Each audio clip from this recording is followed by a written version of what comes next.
It wakes you up, not a sound, but a feeling. The air in your room has changed. It is heavy, static. The hair on your arm stands up, pulling toward the ceiling like iron filings to a magnet. You try to sit up in your hammock, but your muscles refuse. You are paralyzed.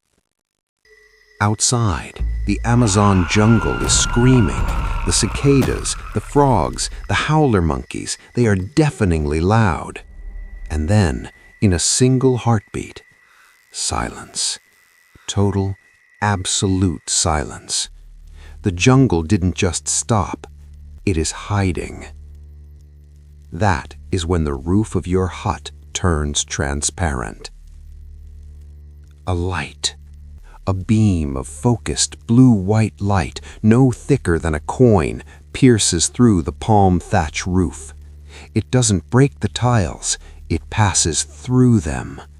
It scans the room, left, right. It is looking for something. It is looking for you. The beam hits your chest. It feels hot and then cold. A pins and needles sensation spreads through your veins. You try to scream, to call for your family sleeping 3 feet away, but your jaw is locked. You can only watch as the light turns red, and then the suction begins.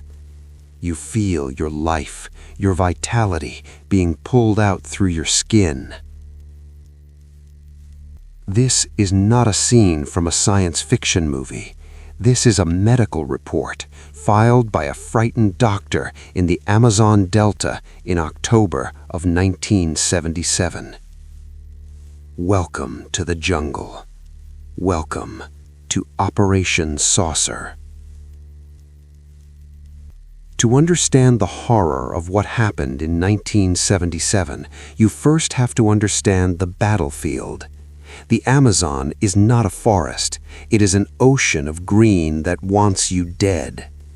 If you look at a map of Brazil, look north to the state of Pará. There, the mighty Amazon River widens into a mouth so large it swallows the horizon. And sitting in that mouth is the island of Colares. In the 70s, Colares was isolated. No bridges, no power lines, just a community of fishermen and farmers living by the tides and the moon. These are tough people. They deal with jaguars, venomous snakes, and drug runners every day. They do not scare easy. But in the autumn of 1977, the people of Colares stopped sleeping. They began sleeping in large groups, huddled together in the center of town. They lit bonfires that burned until dawn. They beat on pots and pans every time the sun went down. Why? Because they were being hunted. The locals called them Chupa-chupa, the sucker. The reports were consistent. Silent, luminous objects, cylinders, saucers, and probes descending from the clouds. They hovered over the treetops. They didn't just watch, they attacked. Women woke up with strange puncture marks on their breasts and necks. Men collapsed in the fields, suffering from extreme anemia and radiation burns. The local doctor, Waleed Carvalho, was overwhelmed. She wasn't treating the flu, she was treating thermal burns and paralysis. She saw the victims, she saw the holes in their skin, she saw the blood loss, and she did the only thing she could do. She wrote to the government saying, "We are under siege." Enter the Brazilian Air Force. Now you have to understand the mindset of the military in 1977. Brazil was under a dictatorship. They were paranoid about communists, smugglers, and guerrilla fighters hiding in the jungle. When they heard reports of lights attacking people, they didn't think aliens. They thought Soviet spies, or maybe mass hysteria among uneducated villagers. So they sent their best man to shut it down. Captain Uirange Holanda. Holanda was a serious man, a pragmatist, a commander of the Special Operations Unit. He packed his bags, gathered a team of elite soldiers, and loaded up with cameras, binoculars, and heavy weaponry. His mission was simple: go to Colares, find the weather balloon, or the smuggler's plane, or the prankster. Debunk the hysteria, calm the population, return home. Holanda arrived in Colares with a smirk on his face. He told his men, "Keep your eyes open for smugglers." He looked at the terrified villagers, the women covering their windows with straw, the men clutching rosary beads, and he felt pity. "Superstition," he wrote in his log. "Nothing but simple superstition." He set up camp on the beach. Operation Saucer had officially begun. They set up their theodolites, devices used to track aircraft. They positioned their cameras. They established a perimeter. The soldiers cracked jokes, smoking cigarettes in the humid night air, swatting away mosquitoes, waiting for a drug runner's plane to fly over. Hour 1 passed. Nothing but the sound of the river. Hour 2 passed. The jungle breathed. Hour 3. "Captain?" A sergeant pointed toward the north, toward the ocean. Holanda lifted his binoculars. He expected to see the navigation lights of a plane, red and green, blinking, moving in a straight line. Instead, he saw a star that was moving. It was a luminous body, amber in color. It wasn't flying like a plane. It was dancing. It zigzagged across the horizon, covering miles in a fraction of a second. No sound, no sonic boom, just pure, impossible speed. Holanda adjusted the focus. "It's a reflection," he told himself, "a trick of the atmosphere." And then the light stopped, dead in the air. It grew larger. It changed from amber to a deep blood red. And then it began to descend, straight down toward the camp. The jokes stopped. The cigarettes were dropped in the sand. Every man on that beach gripped his rifle. They were the Brazilian military. They were trained to fight men. They were trained to fight insurgents in the brush. But as that silent red eye descended from the clouds, looking at them with a cold, mechanical intelligence, Captain Uirange Holanda realized 2 things simultaneously. 1, this was not a smuggler. And 2, they were not the ones in control. The jungle went silent again. The predator had arrived. End of Chapter 1. Standard operating procedure. That is the Bible of the military man. When you encounter an unknown, you do not panic. You categorize, you measure, you identify. Captain Holanda lowered his binoculars. His heart was hammering against his ribs, but his face remained stone. He turned to his sergeant. "Get the theodolite. Get the cameras. Now." The object that had descended toward the camp didn't attack. Not that night. It stopped 500 feet above the water, hovered for a moment, defying gravity, defying wind, and then, in a blink, it shot straight up into the stratosphere. Gone. The next morning, the camp was buzzing, but not with fear, with denial. In the daylight, the Amazon looks different. The sun is bright, the river sparkles. It's easy to convince yourself that what you saw at 3 a.m. was just fatigue, a trick of the moonlight, a weather balloon caught in a thermal draft. Holanda spent the day debriefing his men.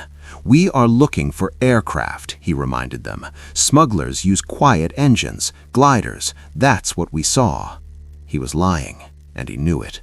because gliders don't glow like dying stars, and gliders don't stop instantly from Mach 2. Night 2.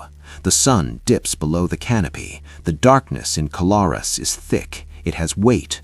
The team sets up on the beach again. This time, they are not joking. They are not smoking. They are waiting. At 1900 hours, 7 p.m., the show begins. And this time, the jungle didn't send one visitor. It sent a fleet. To the north, a luminous yellow cylinder. To the east, a red sphere pulsing like a heartbeat.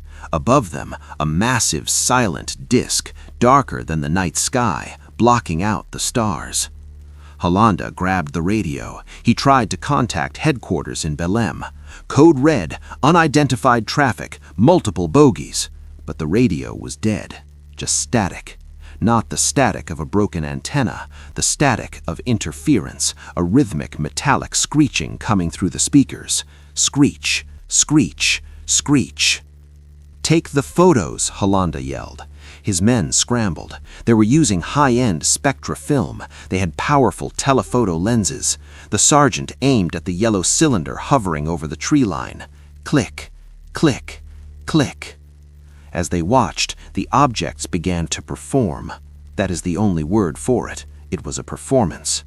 If you're a pilot, you know about inertia. If a plane is flying at 2,000 miles per hour and tries to make a sharp right turn, the G-force will rip the wings off and turn the pilot into jelly. Physics has rules. These things broke the rules. The yellow cylinder shot forward, then, without slowing, a perfect 90-degree turn, a right angle, at impossible speeds. It was geometrical perfection. And then they came closer. One of the smaller lights, a blue orb about the size of a beach ball, detached from the formation. It didn't fly, it floated, drifting down toward the riverbank where the local fishermen had their boats. Hollanda watched through the lens. He saw the light hover over a wooden canoe. The fisherman inside was frozen. He wasn't looking at the light. He was covering his head. The blue orb descended. It entered the water. It didn't splash. It didn't create a wake. It just slid beneath the surface. Now the water was glowing from below, a ghostly electric blue patch moving under the boat, tracking the man. This is where Operation Saucer changed from an observation mission to a horror story. Hollanda realized they were not dealing with Soviets. Soviets don't have technology that can function in the air and underwater seamlessly. He wrote in his logbook that night, "We are witnessing technology far superior to anything known on Earth." The team stayed awake until dawn. When the sun rose, they rushed to develop the film. They needed proof. They needed to see that the camera had captured what their eyes had seen. As the negatives developed in the chemical bath, images began to appear. They were clear, terrifyingly clear, bright structured shapes against the grain of the film. They weren't swamp gas, they weren't blurry lights, they were solid objects. Some looked like coins, others like footballs. Some looked like prey. But one photo stood out. It was a picture of the tree line. In the photo, a beam of light was hitting the ground, but the light wasn't straight, it was curved. A curved laser, bending around a tree trunk to hit something behind it.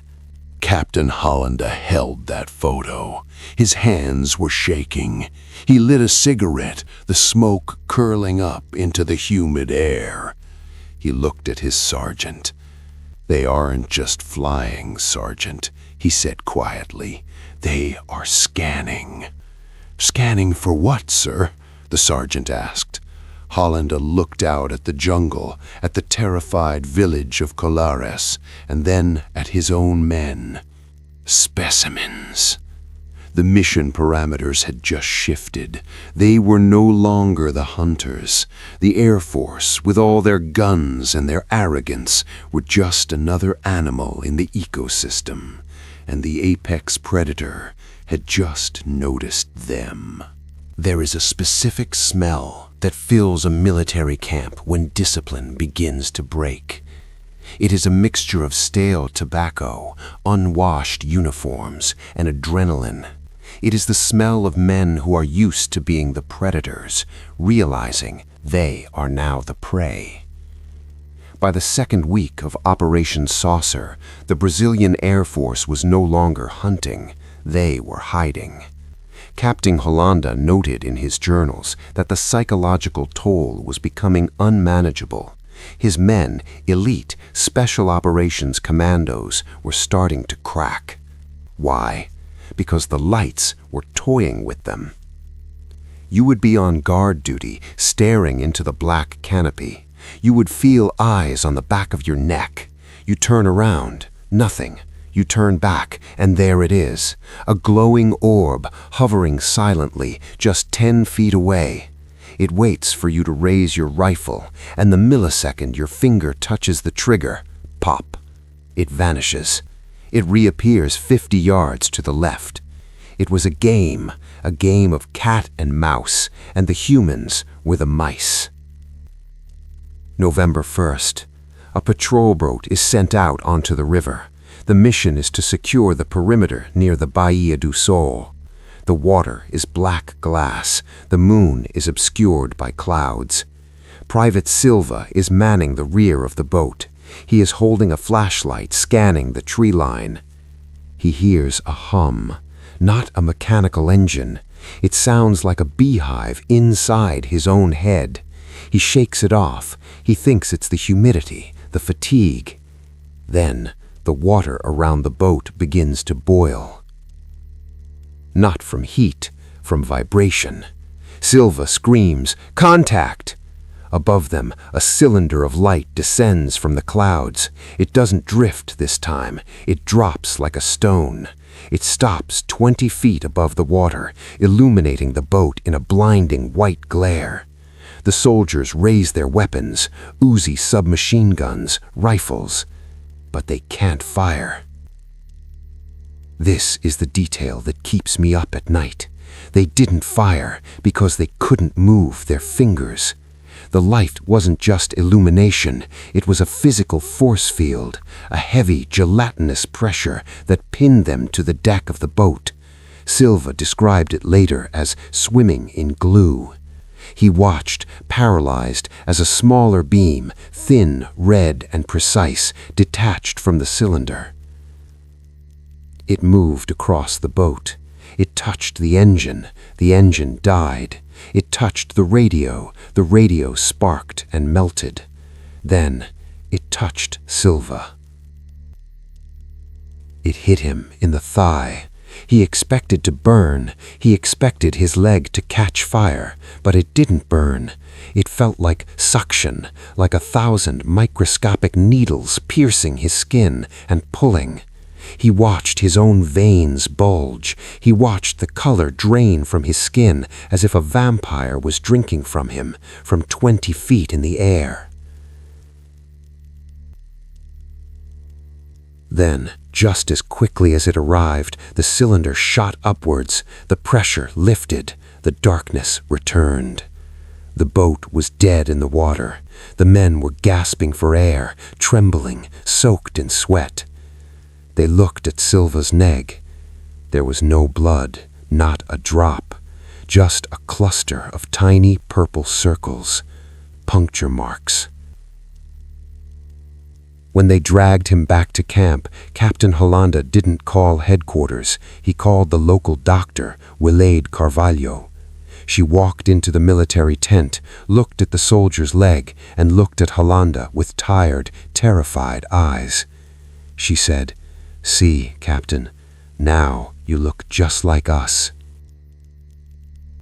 The medical report from that night is chilling. The soldier was not burned. He was suffering from acute radiation poisoning and severe anemia. His red blood cell count had plummeted in seconds. Whatever that beam was, it didn't want to kill him. It wanted to harvest him. Holanda realized then that his guns were useless. You cannot shoot a beam of light. You cannot arrest gravity. He ordered his men to double the watch. He ordered them to sleep with their lights on. But deep down, he knew it didn't matter. The jungle was closing in. and the big one hadn't even shown up yet. Holanda sat in his tent, listening to the static on the radio. Screech, screech. He looked at the developed photos scattered on his desk, the glowing discs, the curved beams, and then he saw a new photo, one taken by a terrified soldier just hours before. It showed the sky, but there were no stars, because something massive, something the size of a city block, was blocking them out. There is a concept in psychology called ontological shock. It happens when your reality is shattered so completely that your brain simply refuses to process what it is seeing. It is the moment a caveman sees a smartphone. It is the moment a soldier sees a god. By December of 1977, Captain Oranje Holanda was living in a state of permanent ontological shock. The reports were piling up on his desk. These weren't just lights anymore. They were solid. They were metallic. They had windows. The soldiers called them the probes, small, agile orbs that would buzz the treetops, scanning, searching, hunting. But Holanda knew, simply by the laws of logistics, that if you have probes, you must have a mothership. The night the mother arrived, the radio interference stopped. The static cleared. The jungle went quiet.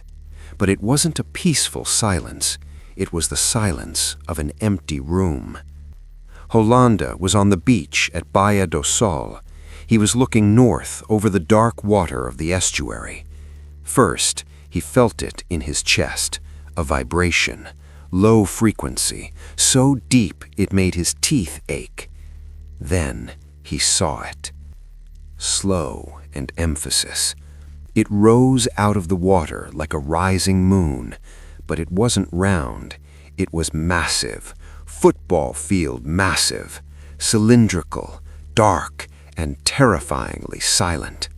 Holanda grabbed his binoculars, but his hands were shaking so hard he could barely focus.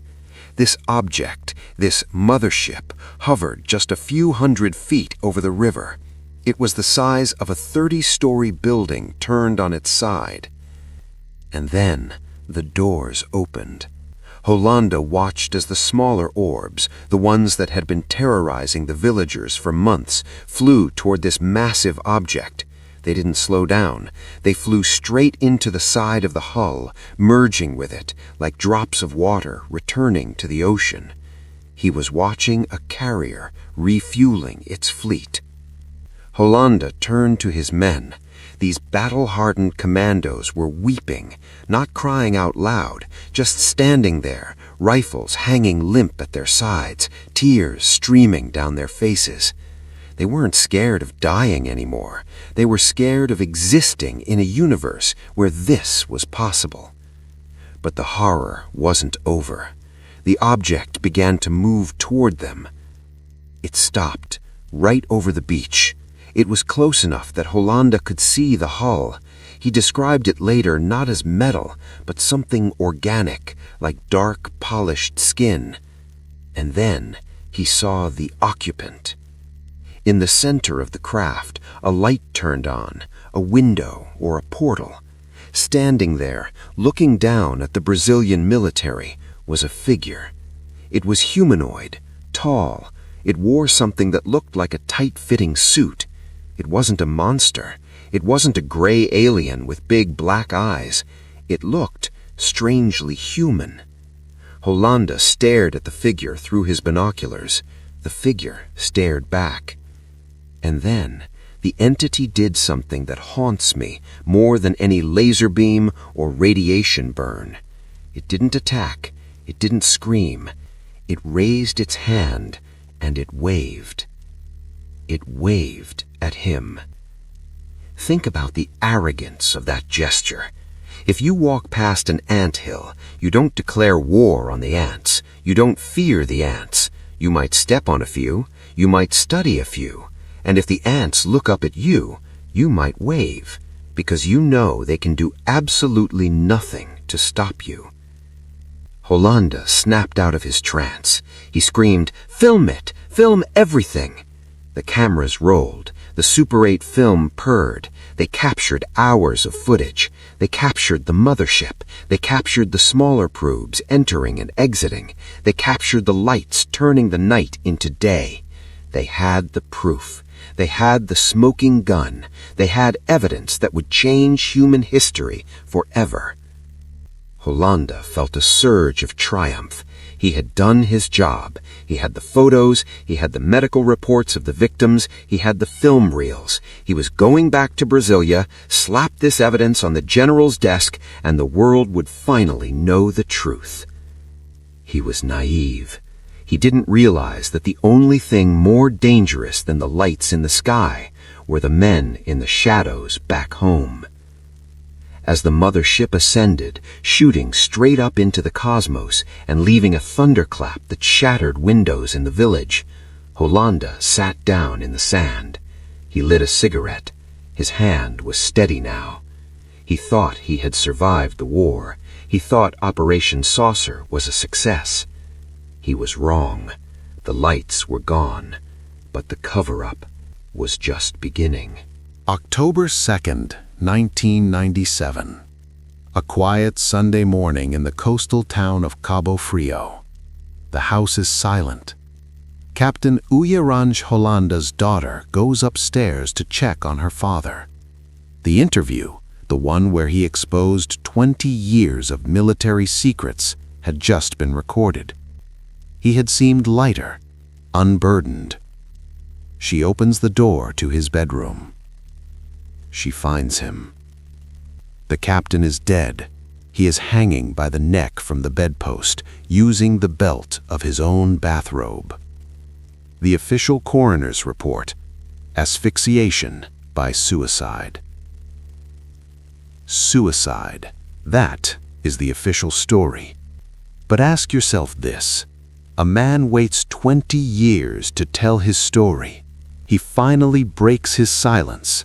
He is excited to share the truth with the world. He makes plans for the future. And then, weeks later, he kills himself? His friends didn't buy it. Ademar Gevard, the researcher who interviewed him, didn't buy it. They say Hollanda knew too much. They say he didn't just expose the existence of the UFOs, he exposed their nature. Remember the soldier on the boat? The woman with the puncture marks? The anemia? Hollanda's theory wasn't that they were explorers. His theory was that they were harvesting genetic material. He believed we were not the diplomats in this scenario. We were the lab rats. And you don't let the lab rats talk. But you cannot kill the truth. You can only delay it. In 2004 and 2005, pressured by the Freedom of Information Act and the legacy of Hollanda's death, the Brazilian Air Force finally cracked. They released the files. Thousands of pages, 500 photographs, 15 hours of motion picture footage. The world finally saw what Hollanda saw. The documents contained detailed drawings made by military artists, drawings of the cylinders, drawings of the mothership, and drawings of the beings. The sketches showed tall creatures wearing tight suits, holding weapons that look like curved wands. The reports confirm the radiation levels. They confirm the paralyzing beams. They confirm that the Brazilian military engaged, fired upon, and fled from an advanced non-human intelligence in the Amazon basin. It remains to this day the only time in history a government has officially admitted to fighting a military campaign against UFOs. And losing. So what happened in Colares? Did the visitors leave? No. If you go to the Amazon today, talk to the locals, go to the riverbanks at night. They still see them. They still call them Chupa-chupa. They don't report it to the police anymore. They don't call the Air Force, because they know nobody is coming to save them. The jungle is vast. It covers 2 million square miles. It is dark, it is deep, and it is ancient. It is the perfect place to hide if you want to conduct an experiment, and you don't want the subjects to escape. Captain Hollanda is gone. The victims are old or passed away. The files are collecting dust in the National Archives in Brasilia. But the lights are still there. Watching, waiting, hungry. Good night.